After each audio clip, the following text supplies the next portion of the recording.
Okay, hey All everybody, right. welcome to a very special issue of I shouldn't say issue, should I? I should say episode Episode of Plotaholics the podcast. Plotaholics podcast. We're going video this time, and here's hoping that it all works out. Um, Fingers crossed. I'm Shane Wilson, and that's Brian Tannen. We are the Plotaholics, but Yes, sir. tonight we have a Film. very special guest with us, and we are honored to be in the presence of greatness. Absolutely. Uh, But before greatness shows up, we do have our tagline. Film what review is that? from the author's point of view. There you go. Film reviews from author's point of view.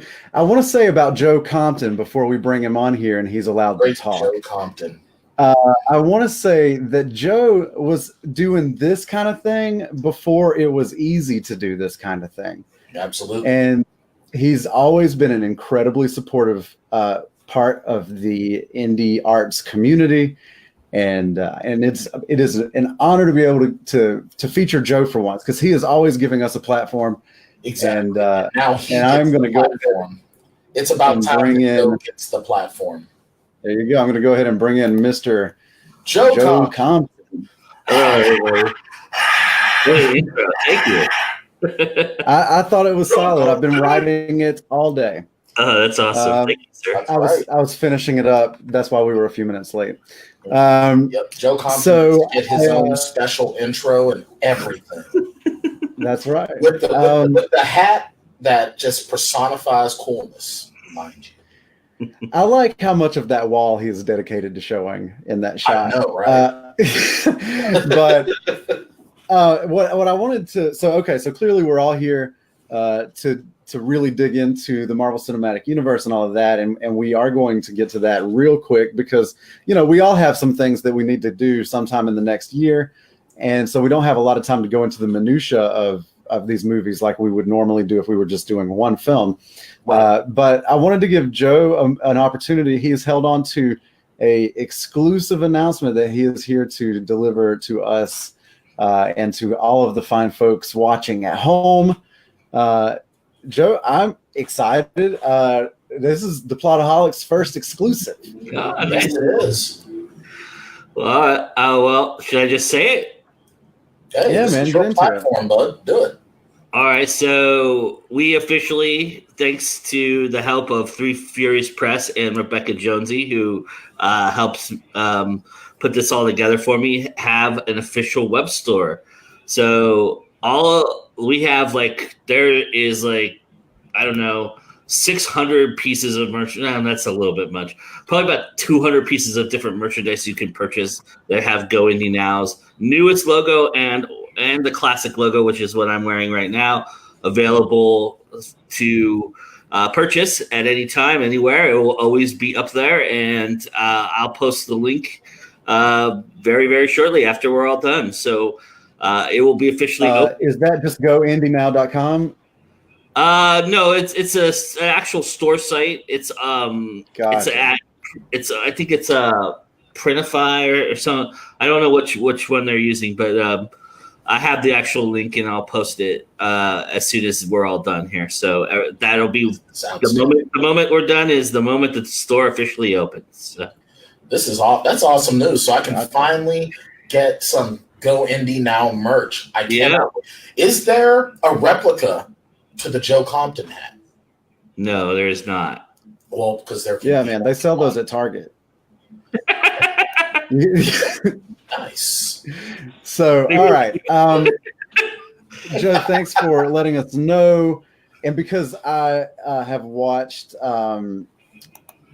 because I've watched a bunch of YouTube creators, I've always wanted to say, go pick up that merch. Check out link in bio, right?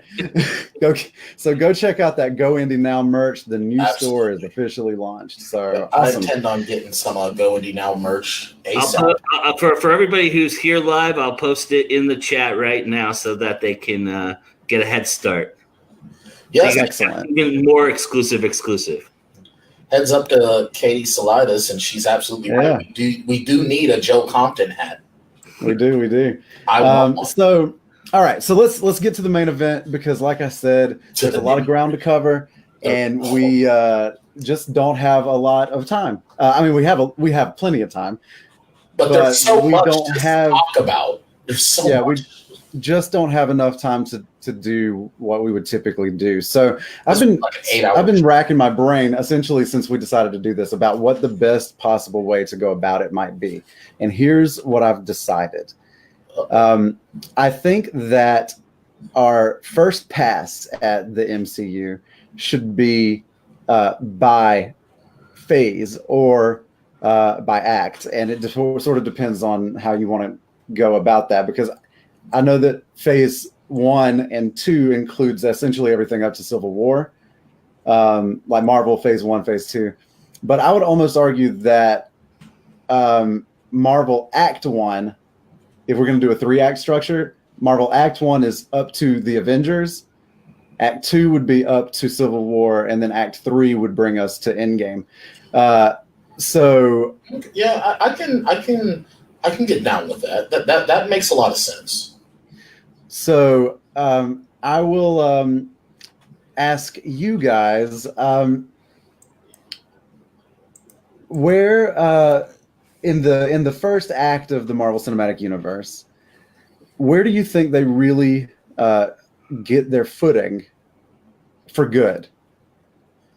I think they do great hitting the ground running with Iron Man, to be honest, because like we were talking about before we went on air, I never liked Iron Man as a character as a kid. I wasn't an Avengers fan as a kid. I was an X-Men fan. But I liked Captain America and I loved the Hulk. But I didn't like Iron Man. So where they really hit the ground running with success is the day they decided to hire Robert Downey Jr. to be Tony Stark. Was what really was like, okay, this is going to make it. Because you figure, for you guys that don't remember, Robert Downey Jr.'s career floundered a lot because he was yet another case of talent, but with demons. You know, he had drug addiction, alcohol addiction, and, you know, if you remember his film Less Than Zero from, I believe it was 1987, they didn't really have to do much in the way of makeup. He was really that bad. And then when you got to the 2000s, the early 2000s, he had a scandal where, you know, a scandal within a hotel room, and he was high. He was supposed to do like a real major story arc on Ally McBeal. That was ended abruptly. He had to take a lot of time off, and a lot of folks thought that his career was over. So his career renaissance was Iron Man. I think I think that casting choice was a good one. I do not believe, though, they've found their footing just yet. I really feel like what we know as the Marvel Cinematic Universe at this moment, as what we're trying to enjoy, is not from Phase 1. Phase 1 sets up a lot of things. It helps us get to Phase 2 and Phase 3 and further us. But I think the movies themselves don't hit their stride in Phase 1. I think they're still searching for that balance and trying to find what works and doesn't work. Avengers is, if you look back at the first Avengers, it's kind of a mess, you know, and it has its moments, and it features all the characters, but it really doesn't bring us to where we are now. It kind of just sets the stage, which is, I believe, what all the origin stories do. They set the stage, and so, which is needed. It's important, and it's great to see all these characters have a voice. You know, I really believe like Chris Evans is, you know, the right voice for Steve Rogers. I believe that the right voice for Iron Man and Tony Stark is Robert Downey Jr.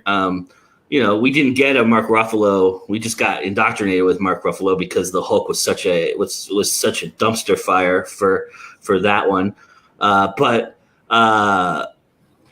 You know, I think those all come into play, but it doesn't really hit its stride or find its footing just yet. I kind of disagree on the Incredible. I enjoyed the Incredible Hulk. The Edward Norton Incredible Hulk? Yeah, I mean, I feel like at the time, Edward Norton was a decent choice. Now, I understand that he's difficult to deal with, and Mark Ruffalo is a far superior Banner.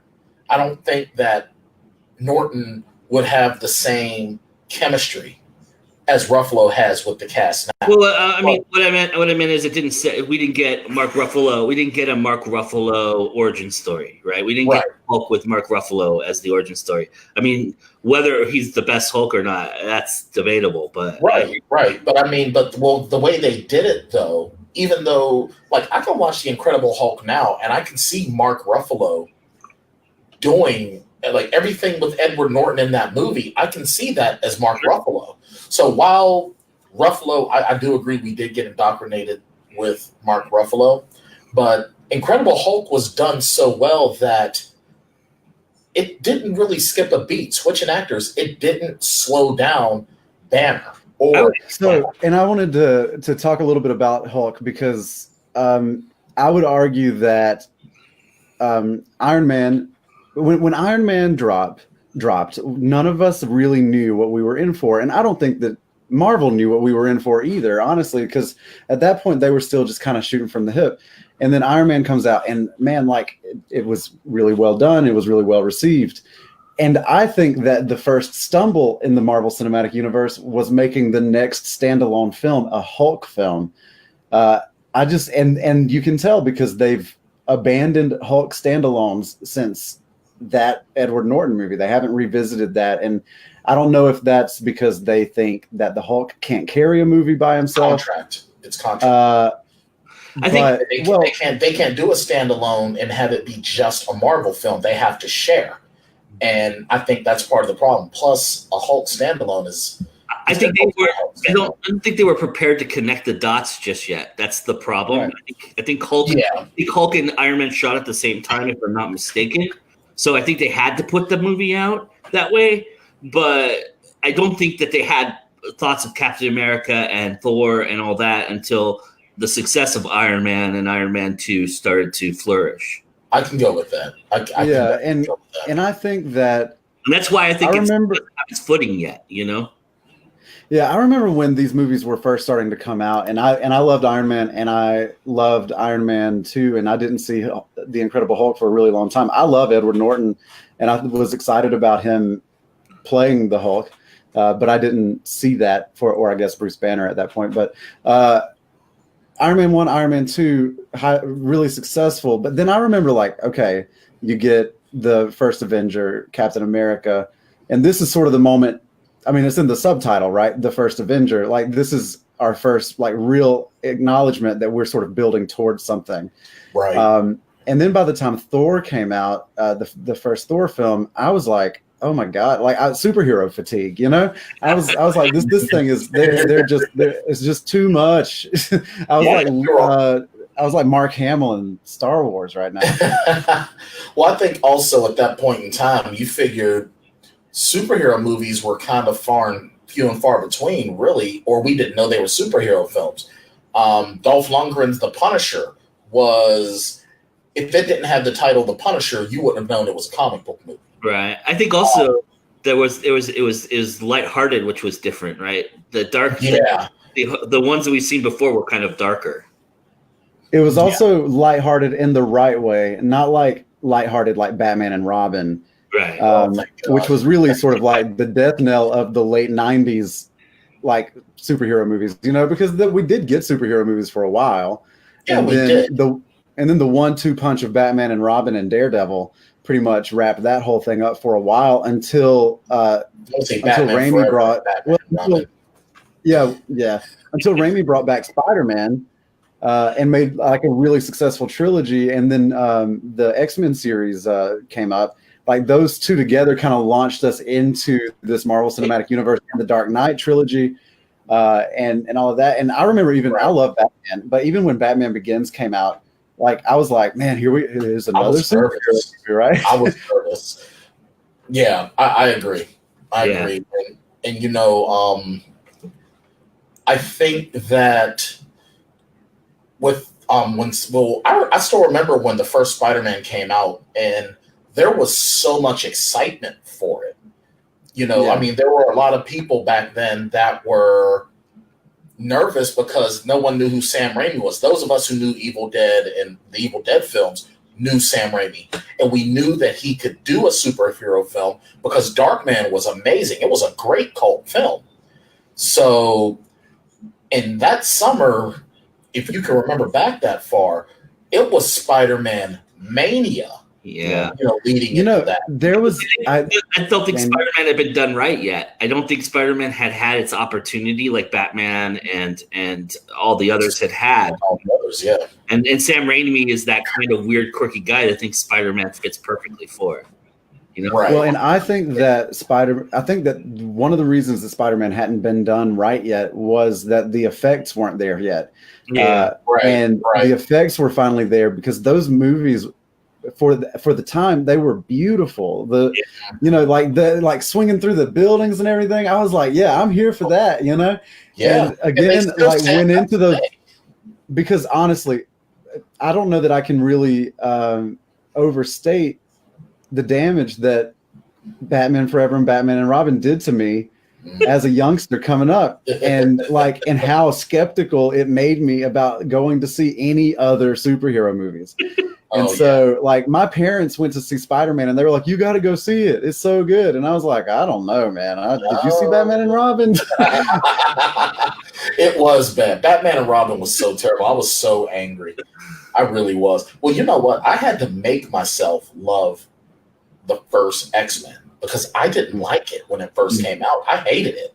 I thought it was terrible. I hated the way they did, how they treated Cyclops. It was like they tried to make him Cyclops from the show, from the cartoon, and they failed miserably. I liked how they did Wolverine, but it was like nobody else mattered, and that upset me. So I think this is a valuable conversation to have, even though we're already sort of drifting a little bit out of the center. And I think it's valuable because so many of these properties that are adapted or adapted for the big screen, a lot of these pieces of media that we consume, we have gut reactions to them, and it may have absolutely nothing to do with how well or poorly the story is being written and communicated. It could just be any number of things, right? It could be that we don't like the actor, see you, Katie. It could be we don't like the actor, we don't like the director, anything, right? And so to cut through all of the peripheral stuff that gets involved with judging something like this, I think can be kind of tough because, like I said, going into Iron Man and that whole first wave of Marvel movies, I was already ready to not enjoy myself because of the past. And it really, Iron Man I enjoyed. I was not there for the next few for a while. And then I played catch up. And Joe, you make a really good point that the Avengers is a little sloppy. The Avengers for me is what brought me all the way back. And here's what I want to say about the Avengers. It's like actually that whole first wave or first phase, if you go back and look, it's almost like your freshman year in college, right? Like when you were making it, it was like the coolest shit you've ever made. But now that you're a senior and you look back on it, you're like, oh my God, what was I thinking? All right. And so we recognize right now that the Avengers is a little bit sloppy, but oh my God, for that many main characters to appear on the screen at the same time and them come out with anything that was coherent at just a few years, I mean, I don't know, probably 5 years or so after we got the clusterfuck of Spider-Man 3, where we all complained just because there were 3 villains. Yeah. And so I think that while it definitely has its issues, I think that its ambition is rewarded because they didn't completely fall on their face. Well, not only that, but all the actors did an amazing job. And Joss Whedon, huge credit to him for being able to manage so many egos. Because, I mean, as much as we all love Robert Downey Jr., Chris Evans, Chris Hemsworth, these guys are talented. And with talent comes ego. So kudos to Joss Whedon for being able to do that. And and when you cast those parts that perfectly, you're going to get a free pass on a lot of stuff. You're going to be able to slip up a few times and just get away with charisma. Yeah. Right. And don't mistake me. I think it's a good movie. I just think that when you start to get, you want to jump right to the next phase, Winter Soldier is where I think it really starts to set down. Winter Soldier is the movie that sets the feet for the rest of the movie. I mean, you don't have Black Panther without Winter Soldier. You don't have. I completely agree that Winter Soldier that's the moment where they get the traction. That's just jumping back to Avengers for a second before we get too deep into Winter Soldier. Avengers was the first of the films that I went to go see in the movies. I didn't go and see Iron Man. I didn't go to see any of them in the theater. I watched them after the fact. And then I wasn't really into it because remember I said as a kid, I wasn't an Avengers fan. Thor I could take and leave. So when I found out they were actually going to do the Avengers movie, that's the one I went to go see in the theaters. And that's what got me hooked. So it's hard for me to sit here and hear people or in any sort of discussion and hear someone say, well, the Avengers was kind of sloppy. I can't see it because that was my okay. That to me, that was, whenever you run, you have to get that first good step to be able to really get a good sprint. And as much as I feel like if with that analogy, Iron Man is the right pair of shoes, and the Avengers was that great first step. And then when we get Winter Soldier, you're Usain Bolt. Yeah, I will say this for your point, and that is imagine how this could have gone had just a few of their decisions in that first phase been different, right? If you don't land Robert Downey Jr., don't get Tom Hiddleston. Right. If you yeah, right, exactly. Yeah. If any of those guys are cast differently, then you're looking at an Ed Norton Incredible Hulk, right? Imagine that they released the Incredible Hulk first. Like all of these things kind of would have, I think, implications. I'm not saying they couldn't have overcome releasing the Hulk first, but I think that we would have, as a movie-going public, we would have been slower to come around to it. I think with the Incredible Hulk, though, it was such an improvement over the previous Hulk film, the Eric Bana version that was about 5 years prior. It was so that's much for sure better that I think that if that would have come out first, it would have gotten such a pass because it was way better. Poor Ang Lee. Right, yeah. I'm sorry, Ang. So I was, and this is just tangentially related, but I was talking to my class whenever Suicide Squad came out, and they were all like, "Oh man, Jared Leto is such a bad Joker," and I was like, "Yeah, but we needed a shitty Joker because no one was ever going to beat Heath Ledger, and you needed somebody to reset the expectations, and so Jared Leto is the palate cleanser Joker, and now we're due for another good." I'm just thankful. I'm very thankful. The Avengers featured Skellen. What's his Peter Skarsgård? Is that his name? His father, Stellan Skarsgård's father, or maybe that is Stellan Skarsgård. I'm glad. Skarsgård is the dad. Yeah, I'm glad they featured him and not Natalie Portman because that's where it could have really gone off the rails. Yes, absolutely. Natalie Portman lost so much traction after Attack of the Clones and then Revenge of the Sith. She lost so much traction. I can't see her in anything anymore without hearing just the horrible dialogue from the Star Wars. I think Black Swan was a good movie, but other than that, I don't. It was okay. It was okay, but I mean, really, the over sexualization is if that's not in that film, it doesn't draw as big of an audience, and it sucks to say that because those women worked so hard. Mila Kunis worked very hard, and Natalie Portman threw her heart and soul into that film. But let's be honest, unfortunately, that's the truth. That there wasn't a sexual element in that, it wouldn't have done as well. Yeah, I mean, we can probably agree that there's something, at least to the traction that it got, right? Like the buzz as Right. they say, right?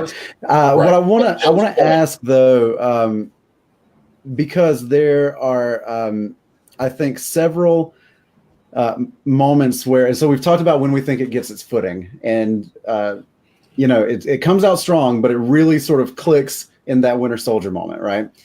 Absolutely. And that's when we start moving along. Now, what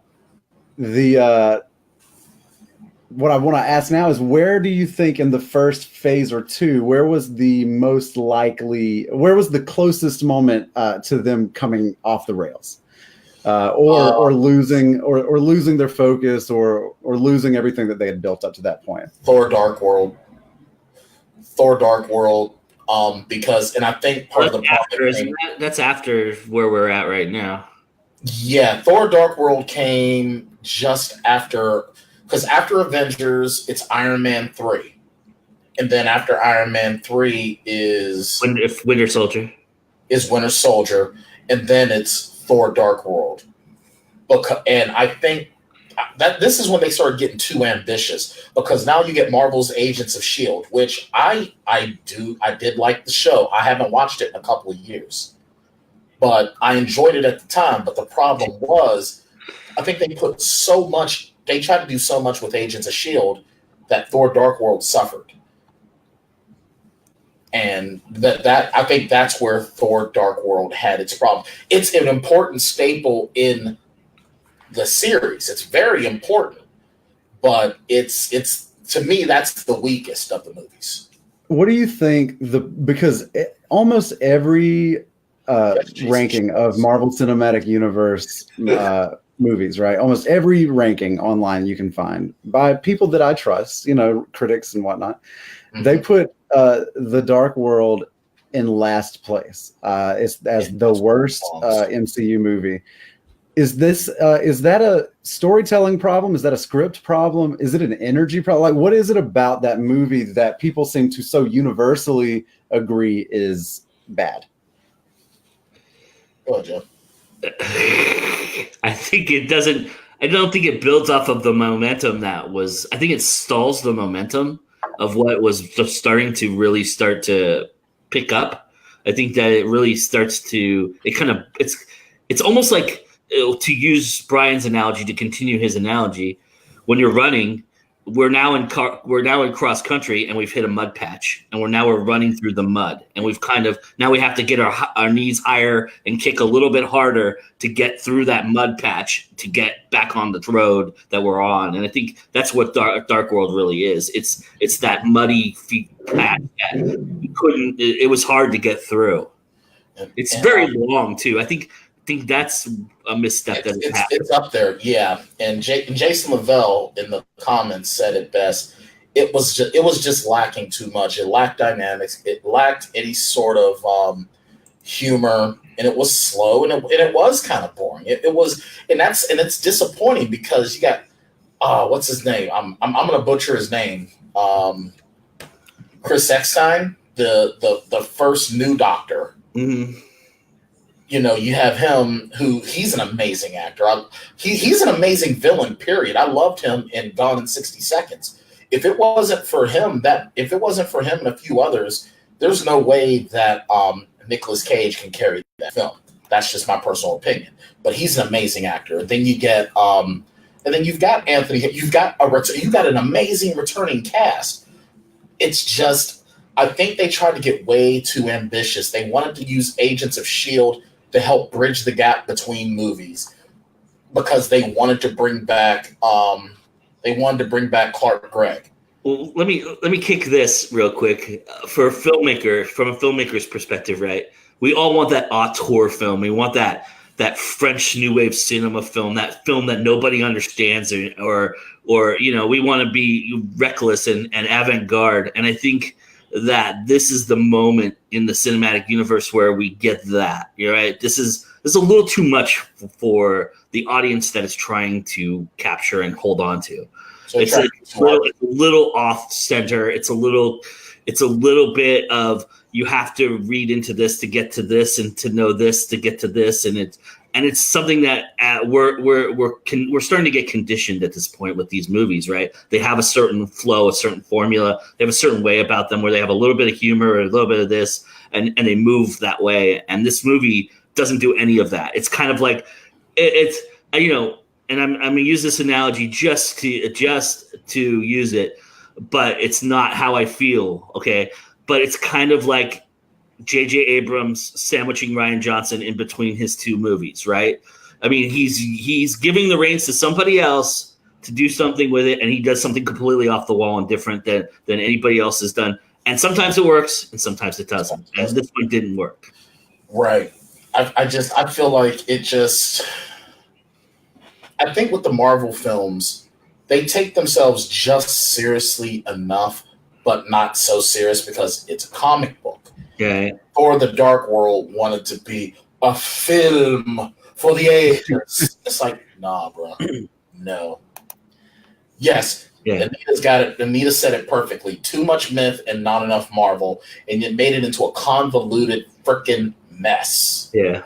Yeah, and like we were saying, say this: the worst Marvel film is still better than a lot of movies that are out there. That is absolutely true.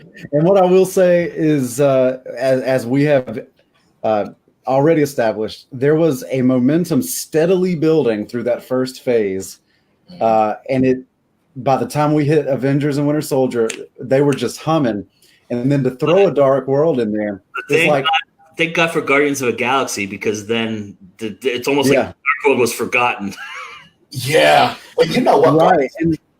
Sorry, go ahead. Yeah, no. So that brings me to where I was headed, and that is when we start to get into some of our weird sort of obscure properties that Marvel now has the balls to say, "Hey, check this out. You don't think we can make anything? Watch us make $1 billion out of a tree and a talking raccoon." And I bet you, like, there's so many people that took that bet. Tree, they were like, talking no tree way. that can only say one phrase. And everybody, they're like, "Hey, no way this one's gonna work." They're like, "No way, no, gonna work." They're like, in a rival Saturday Night Live or Saturday Night Fever, right? Right. Yeah, but and so let's talk about Guardians for a minute, because if we talk about aesthetic choices, and I think that aesthetic choices are really important to the feel of a movie. Is a lot of what we were just talking about with the Dark World. The aesthetic of Guardians of the Galaxy, I think, is pretty unique to the Marvel Cinematic Universe, and that aesthetic is both involved with the way that it's shot and with the way that it sounds. And I wonder if you guys, I wonder if you guys could talk a little bit about the aesthetics of these different movies, because what's striking to me when we get to Infinity War is that all of these characters are going to have to meet together, and their aesthetics are going to have to coexist in the same place. When you're in your standalone movies, you can do whatever you want to do, but when you all get together, how does it work? And so I wonder if you guys could talk a little bit about that, the aesthetic from property to property, and then how those things mesh once you get to the end. Well, touching up on Guardians of the Galaxy, because that's where we're at now. For one, I didn't even know who the hell the Guardians of the Galaxy were, but when they revealed Thanos in the end credits scene, it's like, okay, it makes sense now. And once again, part of the movie too. He wasn't just in the credit scene. Yeah, well, I mean, but you don't see Thanos. He doesn't show his face in Avengers until that end credit scene. But Guardians of the Galaxy just continued on with that perfect casting by Marvel. No one else can be Peter Quill. I mean, God help me, no one else can be Drax the Destroyer. Oh my God, Dave Bautista, I thought he was just a wooden wrestler because I wasn't that big of a fan of his in WWF. I refuse to say E in WWF. And then Bradley Cooper voicing Rocket Raccoon. And as soon as I saw that, I'm like, this is bull crap. This isn't going to work.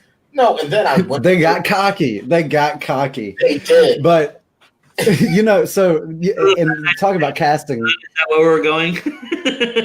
Do I know? Some of the best acting that Vin Diesel has done in a decade. Oh yeah, that's absolutely true.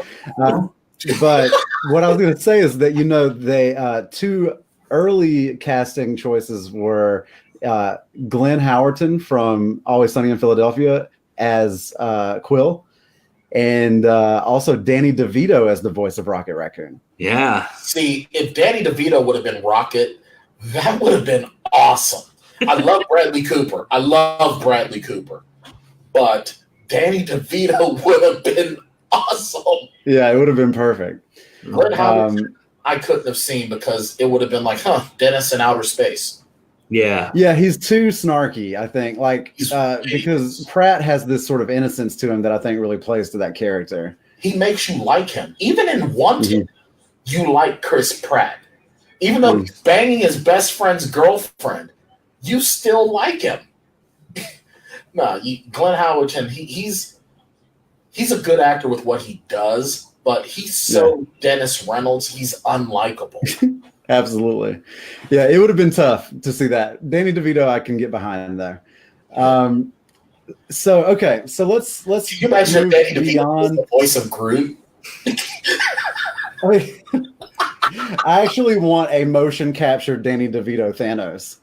Can we give a quick shout out to Lee Pace though? I mean, Ronan is what establishes the villains going forward, I think. And I think Lee Pace really found this kind of gruff voice, this kind of inner, before that we had kind of the sillier villains, the real macho horrible villains. Ronan's kind of like he's basically Thanos' stepchild in that respect, but he has this interesting way that he plays this character, and I think it really lends itself to lead into what's going to happen later on in the character. Well, Lee Pace has such amazing charisma and presence. I mean, every scene that he was in Breaking Dawn in the Breaking Dawn movies, those Twilight movies, he stole the scene. Yeah. Every scene he was in, he stole. He overshadowed everyone. Now, granted, if you're in a scene with Kristen Stewart, that's not that difficult. But everyone else that was there, none of them could match him. I mean, my favorite spot in Guardians is when they have the dance off and he's going, "What are you doing? What are you doing?" That was so great. So I was going to save this conversation for later, but it feels like a good moment to get into it. Marvel's been accused, in spite of having wildly successful films, Marvel's been accused of having a villain problem, at least through the first couple of phases of this project. I think I agree with that. Who are your favorite villains in the Marvel Cinematic Universe? Good, Joe. Well, I obviously Thanos has got to be high up on that list. Ronan's a really good one. After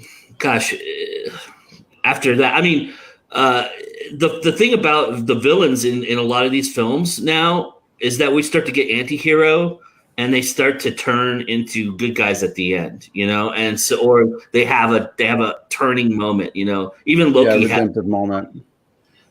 So the villains aren't really existing like you would think a villain would be.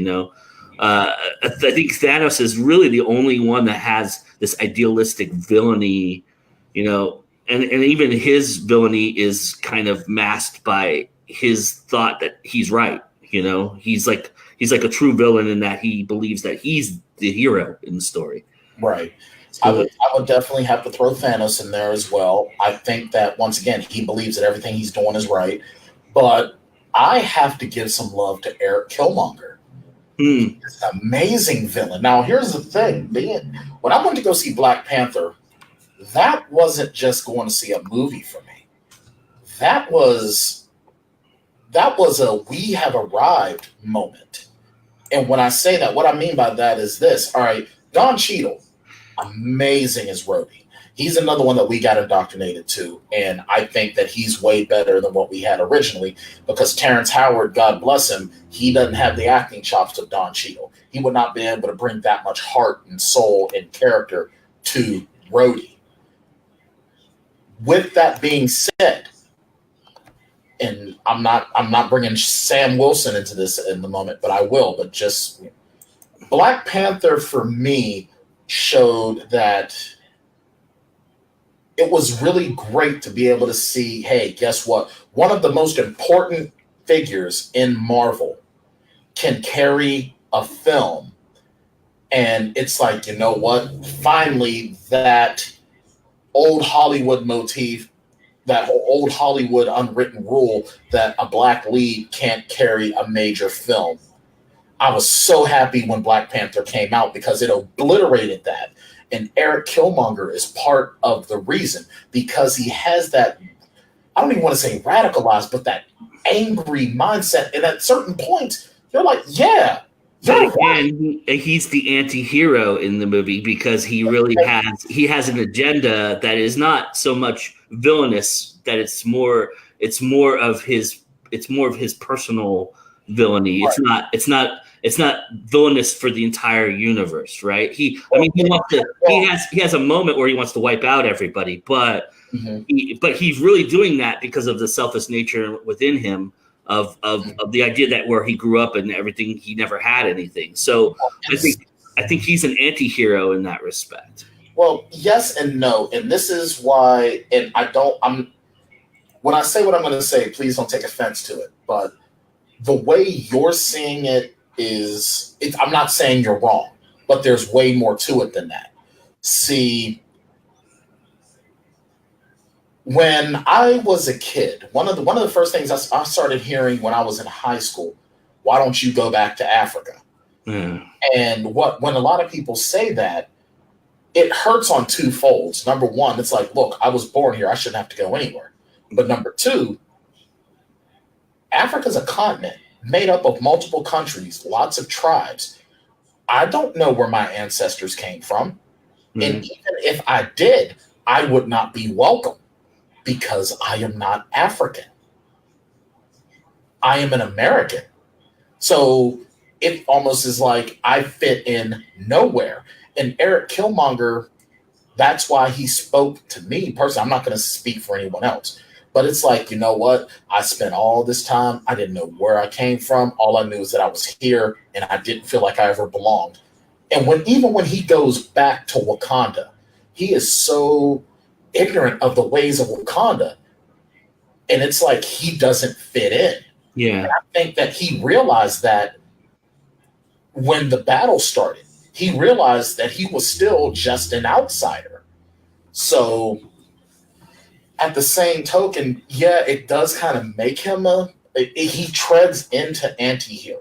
Yeah. However, it is still in the you're going to see things my way or I am going to kill you to get you out of my way. And in my mind, you're still a villain with that.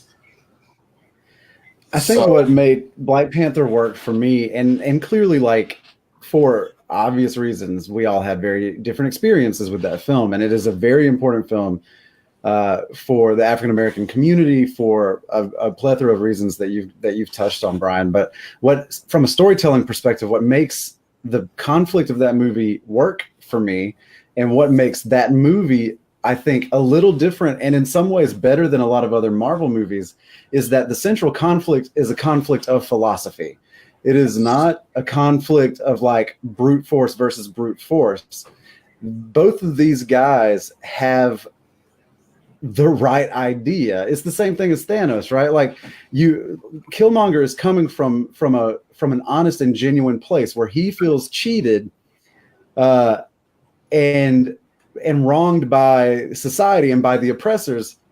And he's understood that if he can get his hands on this Wakandan tech, then he can just go fuck everybody up that's ever done him wrong, right? But not only that, but give that technology to the other people who've been oppressed. Like that's in some ways a noble cause, right? And so, yeah, he does tread into that. And so I think that what makes T'Challa such a compelling character is that he is willing to listen to Killmonger.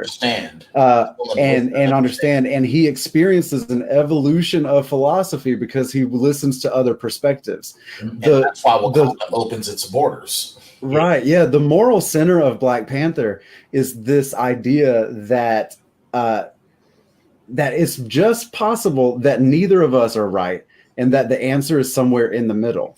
Yes. And that is such a beautiful thesis. And that, for me, what made that movie so powerful. And it's super, that Wakanda is a super important, for anybody who's followed the Infinity War before the Marvel movies came out. Wakanda is such a centralized, important part of this entire story. It is super important. And so it was so awesome that they brought Black Panther to life, because Wakanda means a lot in this story, and people don't understand. If people don't understand that, go back and watch Infinity War, because there's certain things about Wakanda that mean so much, even to Thanos. I mean, there's a certain thing about it that Thanos has an affinity for. So it's pick up a comic book and see how important Wakanda is to the Marvel universe. Period. Right, and it's so much more important to our society, obviously.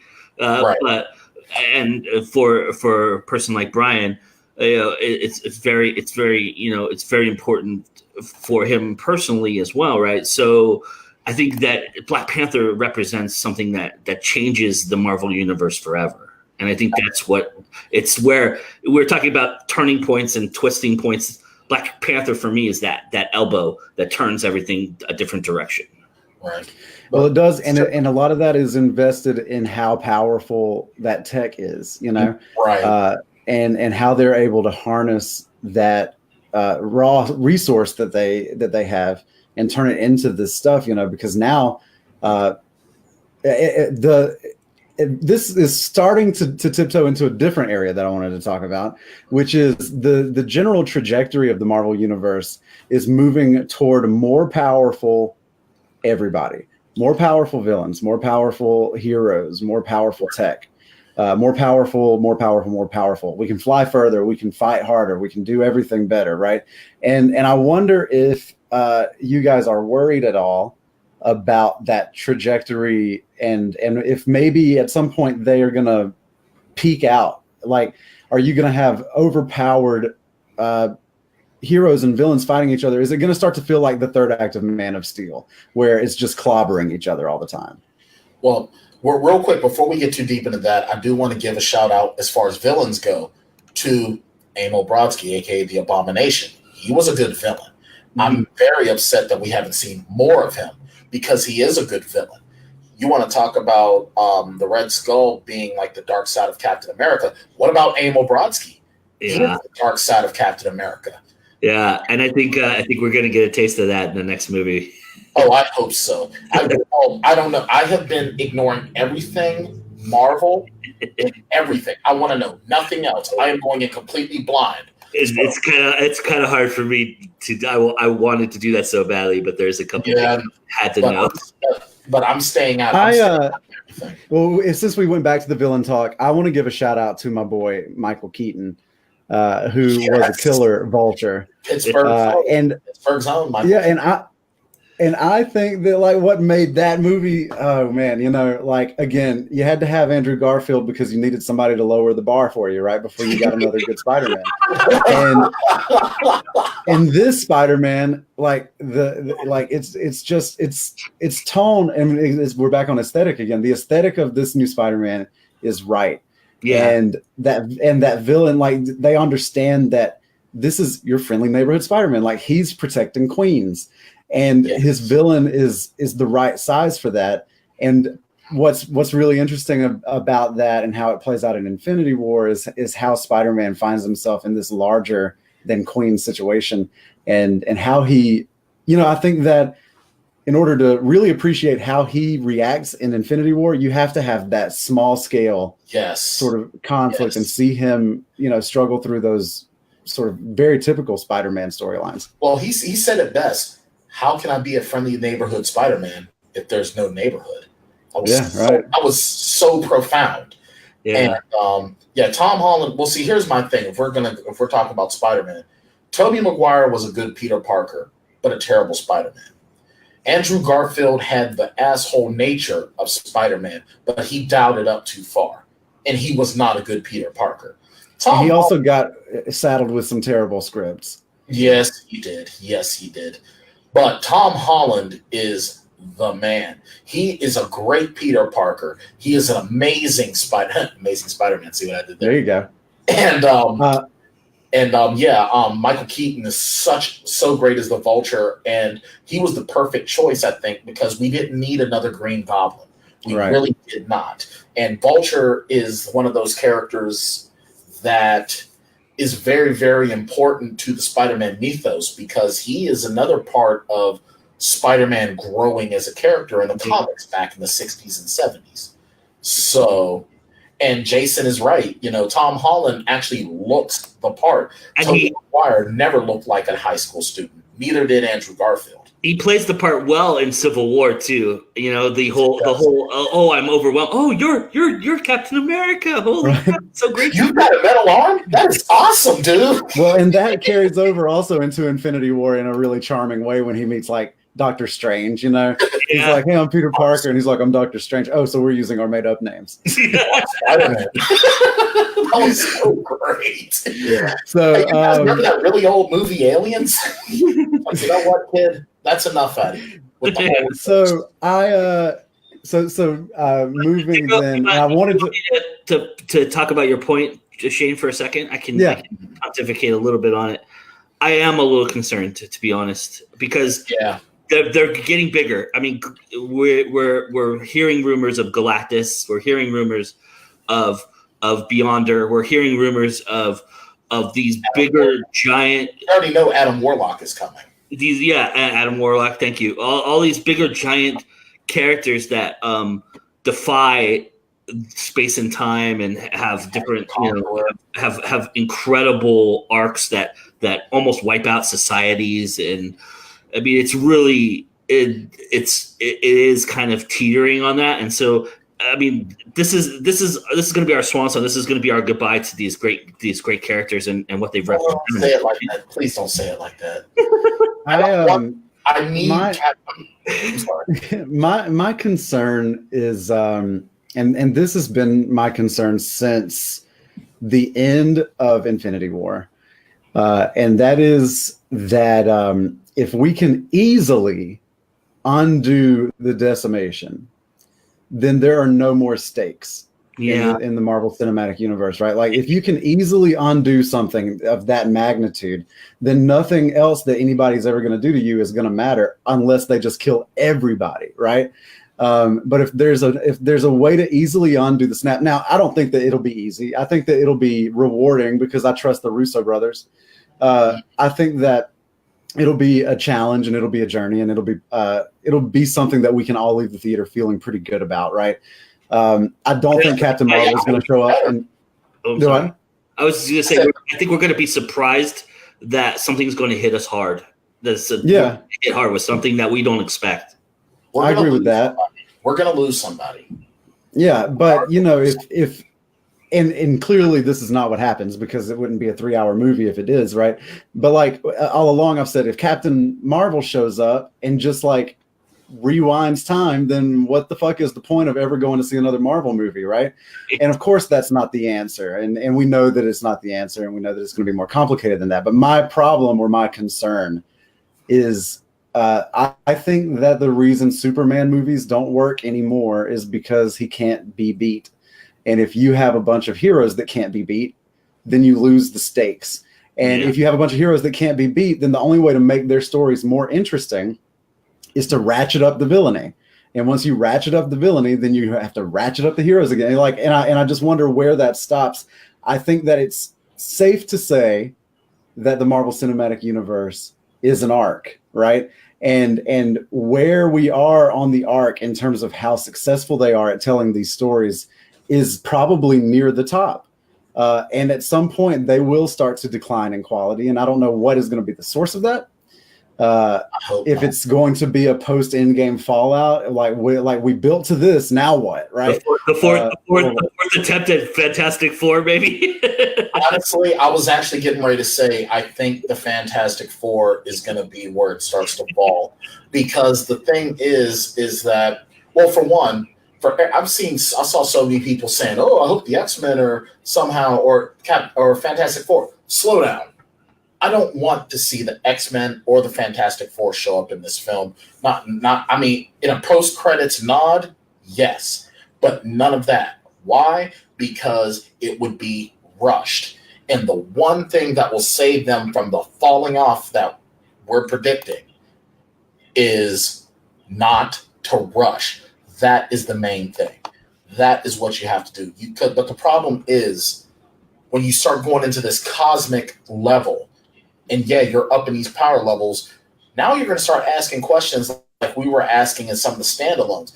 Well, wow, Captain America's having these problems in Winter Soldier. Why the hell wasn't Tony Stark showing up to help out? Right. Why the hell didn't Thor show up? Why didn't these guys show up? You know what I mean? I think that's a great point.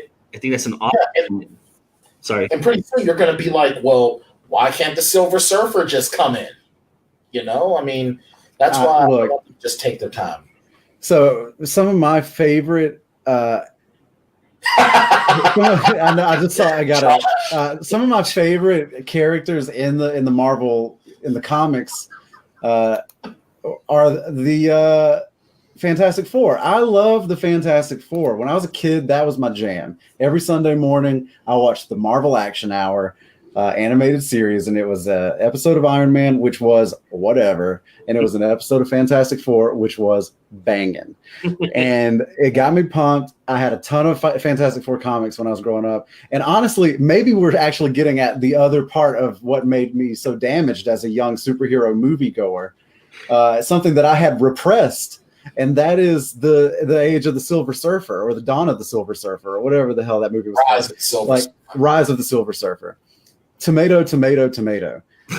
Garbage. Yeah, it was garbage. Shots in the world to get through that movie. Rise of the Silver Surfer is an automatic. I mean, we can only go from 0 to 5. Rise of the Silver Surfer is a 7 to 8 shot rating. It's just bad.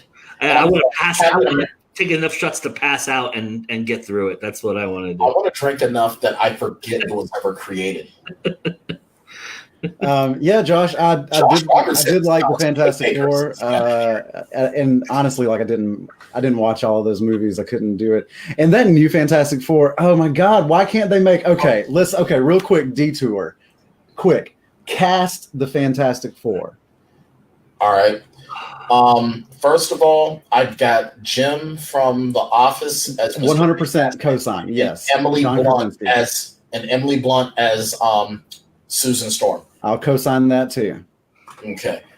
Now, for the actually, I want to go with the Johnny Torch. What about Johnny Torch? Johnny Storm. Well, see, that's why I was going to go to the Thing, because I don't know who I'd want to be Johnny Storm. I think the Human Torch is the hardest one to cast, but I also think that this thing lives and dies with him. Yes, because he's the comic relief. He's the Spider-Man. He's the. I think Dr. Doom is harder to cast. Actually, I think you have to find that balance. I think they're a 1A and a 1B person. Yeah, I think John Cena. I want John Cena as the Thing, though. Why? Okay. So basically, I want John Cena but specifically, I want John Cena from Trainwreck as the Thing. Oh, you don't want John Cena from the Marine? No. All right, so let's see. Actually, what I would get is the Thing. I would go with, and this might be a little bit controversial. Some people might get mad when I say it. I would say go with Bob the Beast Sapp. He was Swatowski in The Longest Yard, the remake of The Longest Yard with Adam Sandler. And he was also in this movie called a low-budget film called Blood and Bone with Michael Jai White.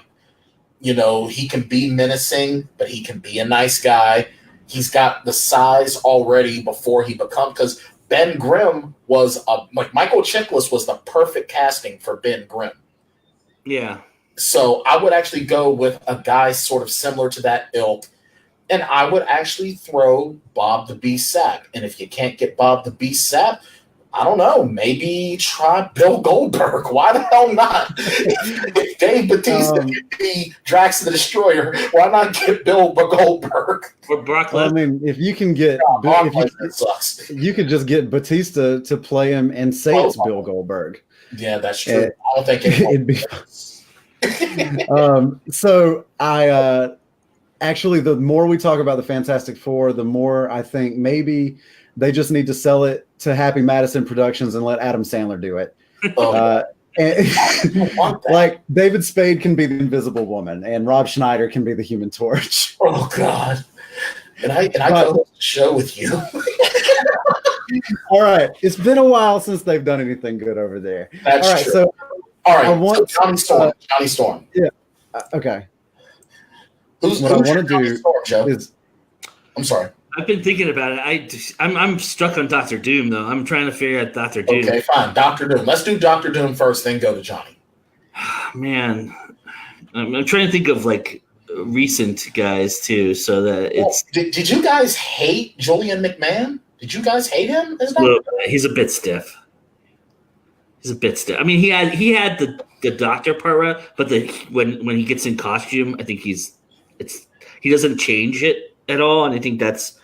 I think that's where it hurts me. I think with you know what, I can give you that. I think part of the problem with him is that it's his expression, his eyes, his facial, his face is what. How do we feel? And this might be controversial, and I don't know why this came up. Maybe because I've seen him wear a mask before.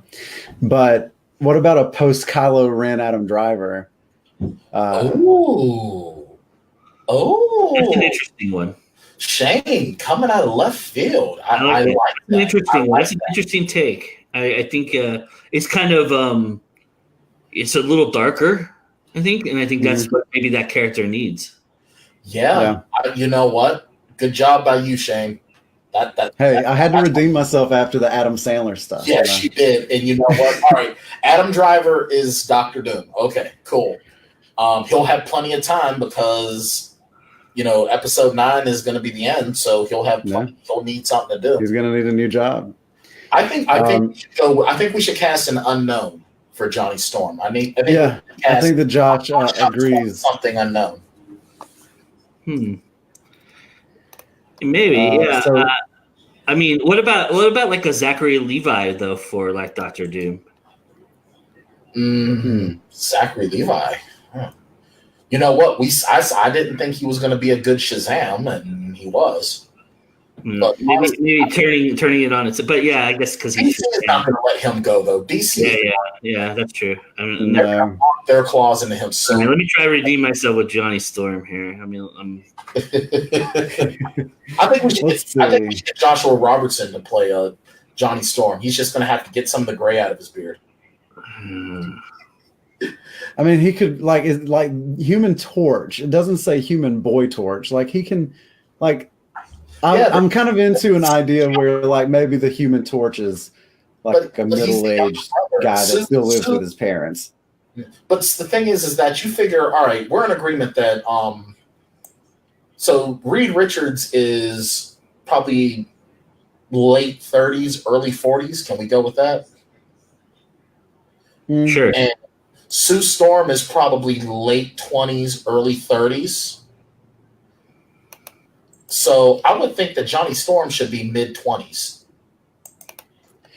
I think maybe we should just go all in on the Office cast and just go ahead and do BJ Novak as Johnny Storm. I could actually see that. and Stanley as the Thing. He's just what about Sean Hennessy of Animal Kingdom? He plays the young kid in Animal Kingdom. I think he might be a pretty good Johnny Storm. He's kind of cocky and brash and a little bit arrogant, and he starts out as this kind of timid character in the series, and then he's building himself up into this kind of like a badass. Well, see, what sucks is that this is hard because as terrible as the most recent Fantastic Crap movie was, Michael B. Jordan was not awful. Michael B. Jordan is never going to be the worst part of anything that he's in. No, he's not. Michael B. Jordan is just great. But he also just wasn't cast well. Like, he's going to bring that swagger to any role that he's in, but that swagger isn't right for every role he's in. Correct. Yeah. Correct. That's like Will Smith. Well, that's like Will Smith. No, I think we're getting derailed by this stupid cast. Yeah, I was about to say, we really just have like just put it in Kevin Feige's hands. Let Kevin Feige. A few other beats that I want to hit here on the MCU before we lose all of our let's all of our traction. Fantastic Four for now.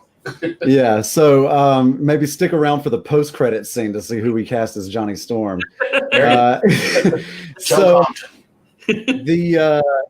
I guess where I want to end is the most logical place, and that is with Infinity War. And I think we should probably pay a little bit of attention to Captain Marvel, who is, and I know I mentioned her, but who is like the newest addition to the gang. I thought in terms of an origin film, her movie was pretty good and interesting. Have both of you seen it? No. Yes, I've seen it. For an origin film, you could honestly, the hand of the writer shows through it a little bit because it is very clear that they're trying to make it not feel like an origin film. And that is a little on the nose sometimes, but I think that the beats of that movie are fun enough. But she's one that concerns me when we talk about like being too powerful. Down the stretch. Yes. What are they going to do to neutralize some of that? Because they're going to have to, or she's not going to be interesting.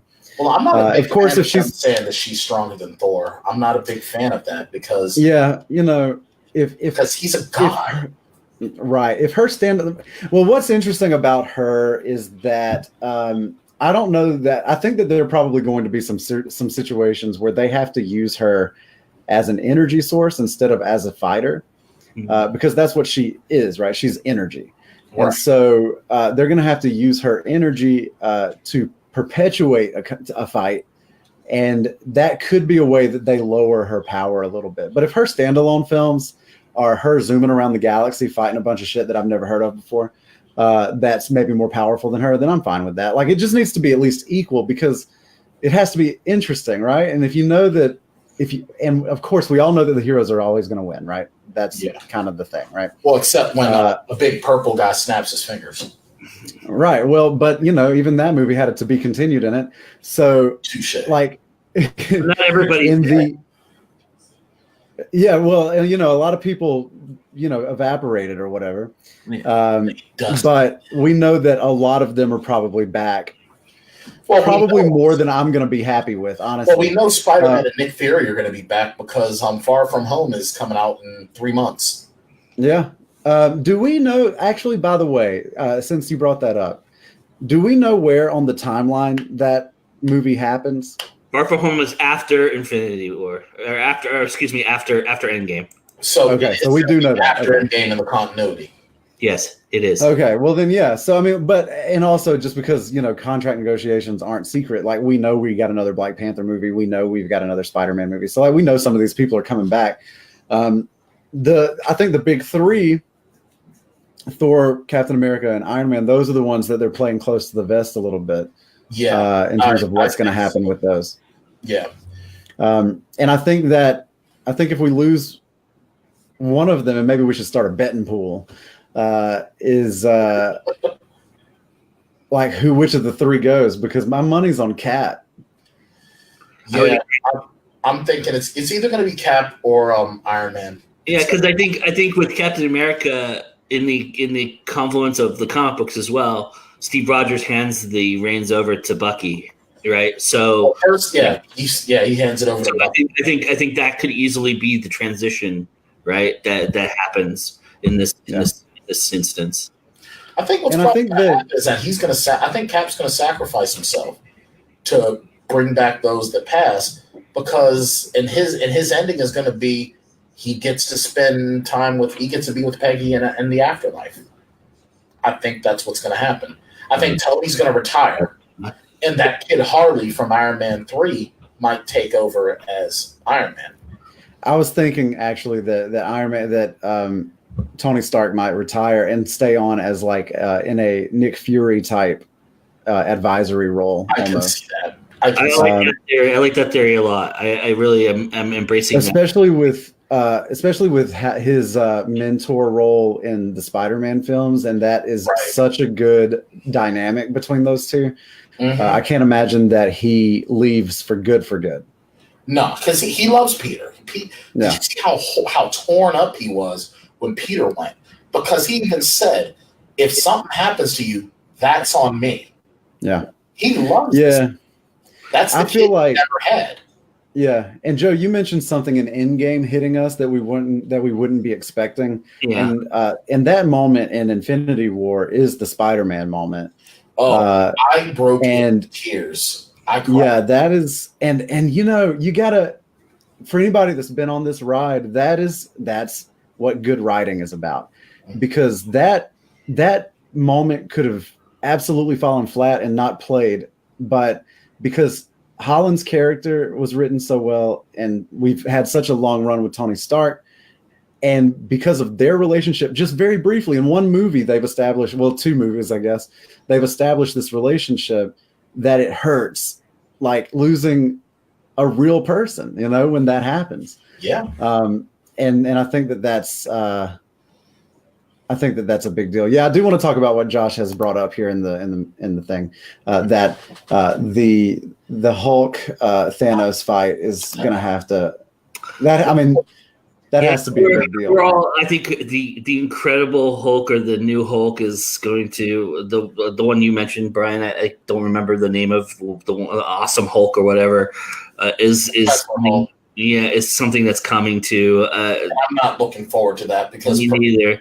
I really think for me the arcs are Tony Stark and Steve Rogers. Those are the arcs that I'm really and of course. Then, you know, you're going to bring back the Guardians of the Galaxy most likely. So then what is Star-Lord's reaction to Gamora?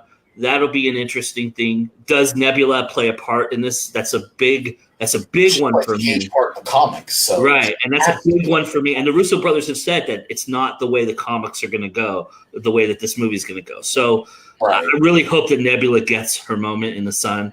I agree. And those are the ones that I'm really. I mean.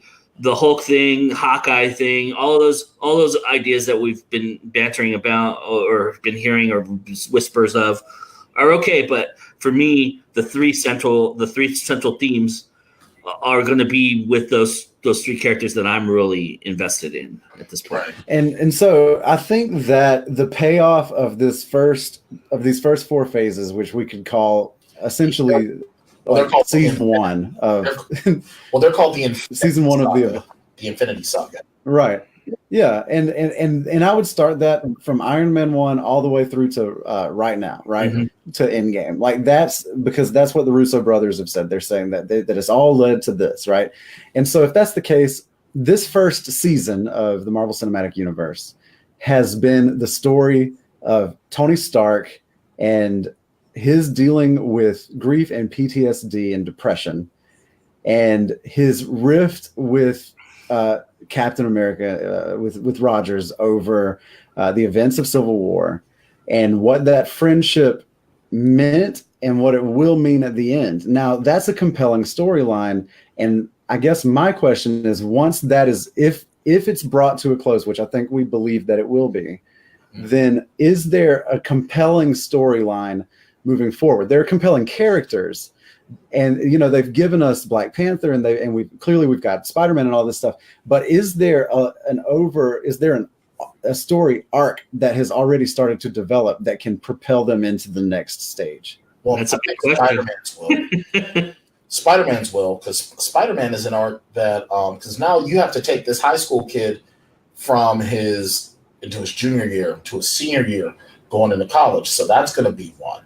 I think. Well, here's my follow up to that. And Spider-Man and Black Panther, I think, keep us grounded. But a lot of these franchises that are here to take the torch are moving us off of Earth, right? Guardians of the Galaxy Captain Marvel, like these are franchises that are going to be out there, and I wonder if the franchises or if the Marvel Cinematic Universe suffers for not having as many human stories to tell. No, because honestly, the X-Men can bridge that gap.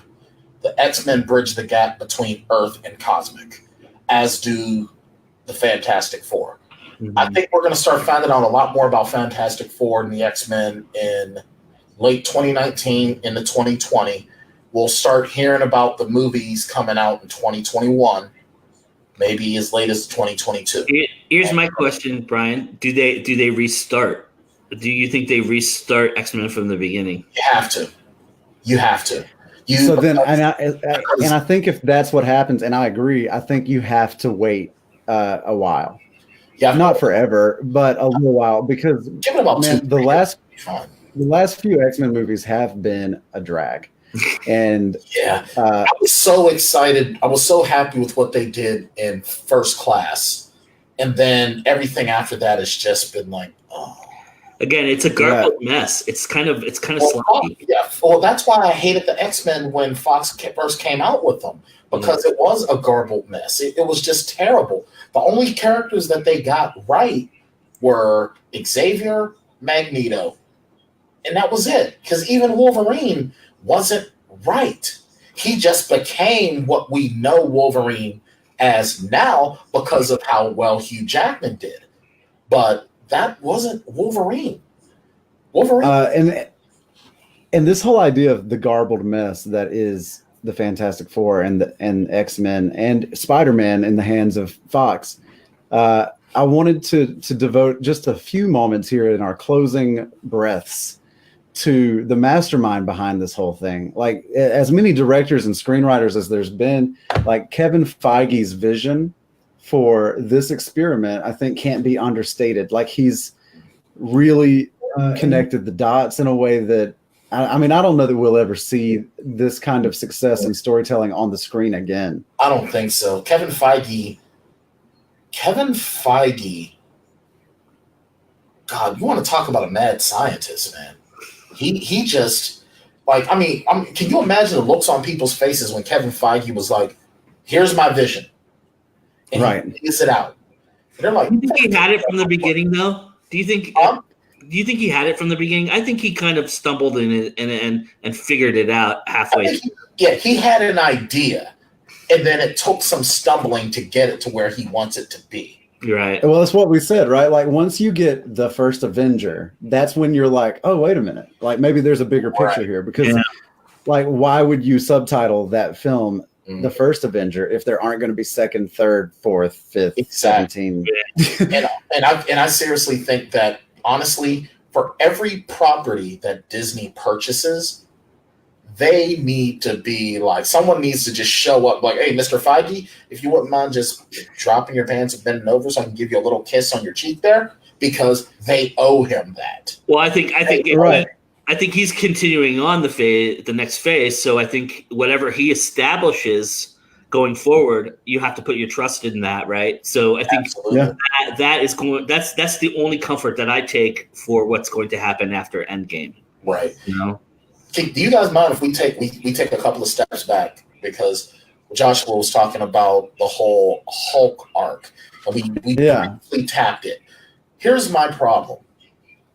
Hulk, as great as they've done, they've shown elements of the Hulk, but they've been missing. He gets stronger the angrier he gets.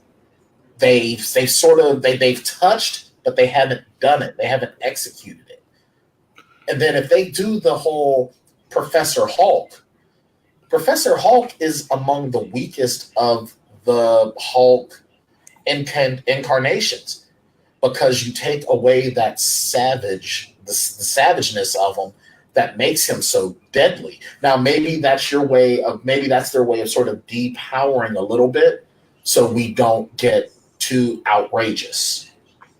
But I kind of feel like if you do, because the Professor Hulk thing didn't last. Yeah. They eventually split again. And the thing that makes Banner such a great character is his psyche. Yeah. I think I'm sorry.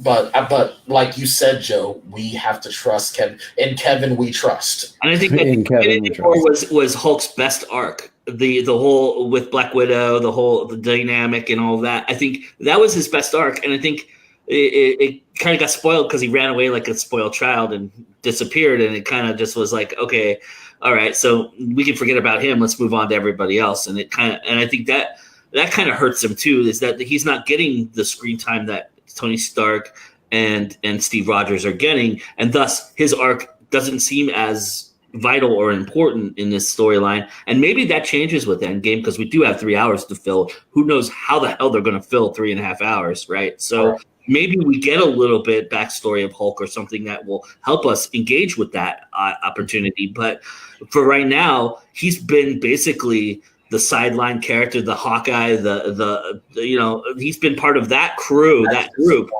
that hasn't given the arc that we're trying to talk about with going forward into Endgame, right? Well, it's because it's become the Cap, Tony, and Bucky show. Really, yeah, it's their arc. It's really their story at this point, right? And everyone else are side players.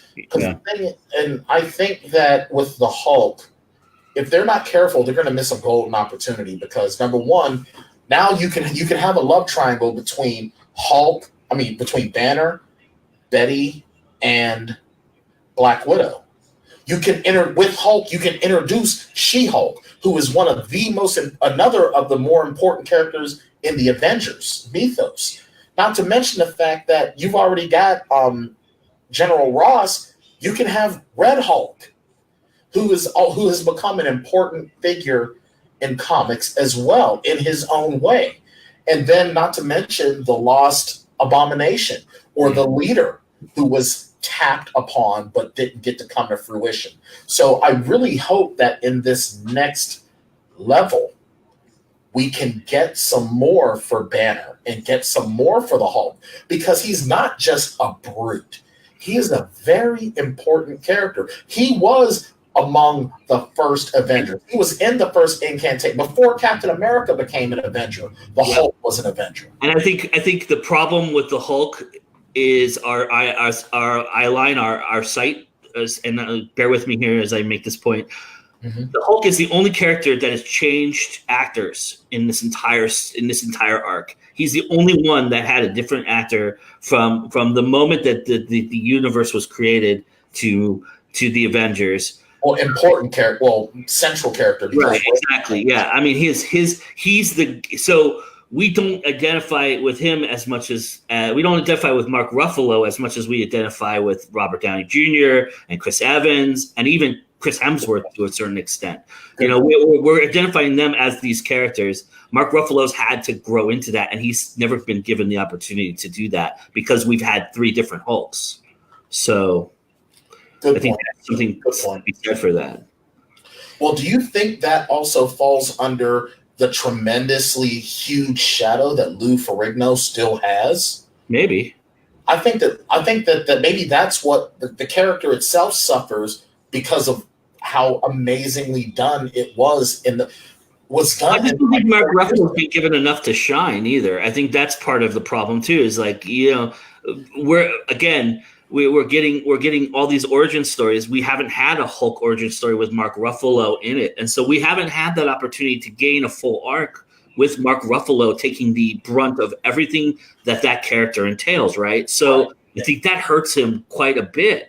Because we've had arcs of every other character, even the supplementary characters. You know, with Black Panther, we've had Captain Marvel, we've had Doctor Strange, all Guardians of the Galaxy have had their origin story. So all these characters had their origin, and he hasn't. So we've been kind of suffered by that. And the only reason Black Widow hasn't suffered is because she's been in almost all the other movies, right? Well, not only that, but it's also the whole, and Marvel came under fire for this, not having a woman-led movie, which they should have long overdue. But I really think, and I kind of feel like the more I think about it, there's more to it. The Bill Bixby, Lou Ferrigno combination of Banner and Hulk, you can't do Hulk without people comparing to Bixby and Ferrigno. Lou Ferrigno has had a cameo in both of the previous Hulk movies, standalone films, and even in the previous standalone film that we had, you still get an Easter egg to Bill Bixby. And Bill Bixby's been dead long enough that kids don't remember him. But they remember Lou Ferrigno as the Hulk. And when they see the cameo of Lou Ferrigno, we're in such an information-driven age, they go back and they look at it, and then you see how Bixby and Ferrigno fed off each other to have these characters. This credit where credit is due. I Love You Man brought Lou Ferrigno to the forefront a little bit with to the newer generation. Well, guys, we are starting to get up against an hour and a half here, and so I really have one final question, and I'll pose it to the both of you. So moving forward, it cannot be denied that the Marvel Cinematic Universe not only has a clear plan. We may not know what it is, but they know what it is. And Kevin Feige knows what it is. Right, and Kevin we trust. We've also been told that this is the end of something, but it's also a transition into something else. Yeah. We've been told that Captain Marvel is going to sort of lead the next wave of the Avengers. But here's my question. Mm-hmm. With all of the momentum that they have, if Kevin Feige were to step away and the wheels came off of this thing, how long can that momentum propel them? Like, how many bad movies, how many missteps will it take for them to lose the goodwill that they've spent 22 movies building up? I think it really depends on Endgame and how Endgame's received. If Endgame's received with the kind of fanfare that we all think it might be, I think they could carry 2 or 3 movies, because we know Far From Home was Kevin touched by Kevin Feige, so we know that for a fact. So that movie's going to be okay. But then after that, I think you can get into 2 or 3 movies, and then it will slowly diminish after that. And it may be even one, depending on how crappy that one movie is too. Right? Yeah, and you start looking at like. It's starting to show like troubling signs, right? Like with the James Gunn stuff, and like how will that affect the third Guardians film? And I know he's back, but there was a tension there. You know what I mean? Yeah. Disney, honestly, I don't think that was as bad as we think it is. I think that once they fired Gunn, they changed their mind within like a week or so. But they needed to die down. I agree with Brian. They told, and that's why right after it happened, you had all that anger and that uproar, and Dave Bautista's going rogue and running his mouth, and then he got quiet. They had already fixed the problem. I agree with that. I would say though that Disney needs to stop pulling that trigger so fast, because agreed. I mean, like especially on the Star Wars side of things, like they've really messed up with replacing directors or maybe just hiring the wrong people. Clearly, on the Marvel side of things, they have it figured out. And whatever that model is, Feige, I think that's Kevin Feige. He's running interference on all that. So right. Yeah. Well, to answer your question, and I'll take it one step further from what Joe said, it depends on how well DC's universe goes. Comic fans are fickle, man, and movie fans, we are a fickle breed. If you let us down, we turn on you. And we also know that James Gunn's going to be a part of the DC universe. So how does that translate into exactly? And then you look at how great Shazam was, and then people are they've peeled off a few good ones here, and people are foaming at the mouth for Black Adam. They are foaming at the mouth for that. And then if you saw the end of Shazam, then it's like there's so many things that you're excited for and you're expecting. And with the rumors of the new Batman and everything, if the DC universe can start to find their footing and Marvel slips, you see a balance, you see a power shift. Now this time in 4 years, we're talking about DC ruling the world and Marvel trying to catch up if Feige steps away. Well, here's the one thing that we know for sure. Kevin Feige is the king. He's the master. And Zack Snyder is no Kevin Feige. But he's gone. Oh yeah, well, absolutely, and that's why things are going in the right direction for them, right? But like, but Zack Snyder, I think, by all accounts, was going to be the architect, right? Like he had his hands in all of those early movies, and oh man, what a mistake! What a absolutely, mistake. Zack Snyder just And I called it even from the original the Dawn of the Dead remake that came out in 2004. He tried. Problem is that Zack Snyder, and this is going to sound mean, but Zack Snyder is only like maybe 5 rungs on the ladder away from Michael Bay. Honestly, here's what's wrong with Zack Snyder. I'm sorry. Here's what's wrong with Zack Snyder. Zack Snyder's mother put every picture he ever drew on the refrigerator. That's what's wrong with Zack Snyder. Yeah. Zachy, you're so special. No one ever told him, no. Yo, Zach, like, your shit sucks. Like, get out of here. Like, I knew it from 300, man. Like, 300 was my Zack Snyder moment where I was like, I mean, it was pretty, like, it was filmed really well, but God, like, it just kind of, oh man, how much bullet time do you need to like tell a story? How much CGI torso do you need? But thank you for Patty Jenkins, right? I mean, Patty Jenkins has turned this argument on its head. Yeah. You know? Yeah. Yes, she has. Yeah. But the DC movies, period, they just, well, not counting Shazam or Aquaman, but the DC movies, and I don't really want to, but I have to include Wonder Woman in it too. They're trying so hard to get, they it's like they want to be dark, but they want to have something, and it's like, figure out your identity, please. All right, what's this Josh was saying? Dark Phoenix, Far From Home, Black Panther 2, Doctor Strange 2, Guardian. Yeah, but those are all. But he makes a good point. But those are all characters that are ancillary characters. We're not talking about Steve Rogers or right. Right. And I believe that on the DC side of things, they need to take a step back from trying to do this extended universe storytelling and focus on individual films. Give us good films, good films and good stories, and then go from there. Yeah, because Marvel gave us 3 killer origin stories, and then they started working on team ups. Yeah, I thought Justice League was very premature. I thought it was Justice League could have worked. But you want to know what really lets you know that Justice League was going to just blow? The Henry Cavill mustache. As soon as I saw that, I said, well, this is going to be bad. This is going to be bad. Guys, with that, I mustache you a question. Joe, where can the people find you? Tell us all about it. Well, you can find me at goindynow.com, facebook.com/goindynow. Instagram is also goindynow, all one word. My Twitter is Joe Dream at 70 or at Joe Dream 73.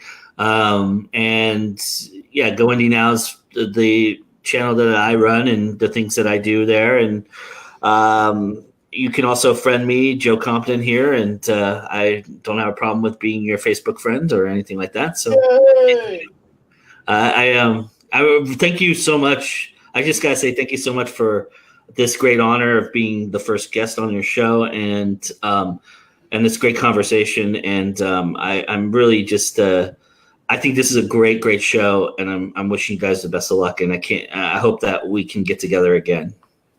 Well, you better put it on your calendar because we will be having you back for our regularly scheduled programming in a couple of weeks once we actually dive into the storytelling that happens in Endgame. Yes. So we'll have you back for what is sure to be a much longer than necessary episode again. We're probably going to use all of our monthly time on it. Right. But Joe, it was like I said at the top, man, like it was a real honor to have you here because you have supported me for, I was on Go Indie Now, oh God, like 3 or 4 years ago, the flagship show. Yeah, and so you've accepted me into the fold and just instantly took a shining to me and just, between you and Joshua Robertson, you guys have helped get me to more people. So when we decided to do the Plotaholics, we were like, well, we're not ready to do guests yet, but God damn it, we are going to have Joe Compton on. And that was actually the discussion we had when we were talking about the show. We're going to have Joe Compton, period. We're not going to do guests on the regular, but Joe Compton is going to be here. Joe is going to be there for sure. Well, as you can tell, like clearly, Brian and I have plenty to say. We can fill up an hour, but Joe has a ton of really great insight as a writer and as a filmmaker, and he's always been super supportive to us. So, Joe, you always have a seat at the table over here at the Plotaholics. Anytime you want, anytime, Joe, you are the third Plotaholic. That's right. You are Joe Compton, the third Plotaholic. That's your origin friend. There you go. Yeah, and I'm calling Kevin Feige right now. Get me hooked up. Let's do it. we can defend our title using the Freebird rule. Yeah, there you Brian, go ahead and tell the people where they can find all of your stuff. All right. Well, you can find me at the Plotaholics on Twitter and Facebook at Plotaholics. You can also find me at Brian Tan Author on Twitter. Author Brian Tan on Instagram. Brian Tan Author on Facebook. You can also find me at briantan.com. That's where you can actually that's probably the easiest. Just get me on there. You can find all of my social media and all of my writings as well. And, shout out to the Burning Willow Press family. And, yeah. Cool. Well, I'm Shane Wilson, and I am also at the Plotaholics because I am a Plotaholic, among other sorts of holics, but social, it's fine. I'm functioning. And yeah, right. Exactly. But you can find my fiction and my other endeavors at shanewilsonauthor.com, and you can follow me on all the social medias at that Shane Wilson. And Jen Okubo is in the house. Needing a replay. Jen, you will get your replay. Make sure with speaking of Jen Okubo, go if you have an Amazon Prime account, go to Prime Video, look up his short film, The Process. I watched it before we got started. It is absolutely amazing. If you are a fan of silent film, and he tells so much of a story in only in a short amount of time. Very Buster Keaton. It's a very good film. Very, very Buster Keaton, Charlie Chaplin-esque. If you have a Prime account, Prime Video, go there, leave a review. That's the one thing for us indies, and I hear it all the time, Shane and Joe. What can I do to support indies? Get our stuff, share our stuff, tell people about our stuff, and leave reviews on our stuff. Yep. Leave your reviews. That's what gets us going. That's what feeds us. That's what clothes us. Get it, share it, review it. Lather, rinse, repeat. That's what you have to do. Love it. All right. Well, you know what? I think that's going to finally do it for us in this very special rollick through the Marvel Cinematic Universe for the Plotaholics. I'm Shane Wilson, and Brian Tan. That's Brian Tan, and that's Joe Compton, and we'll see you again real soon.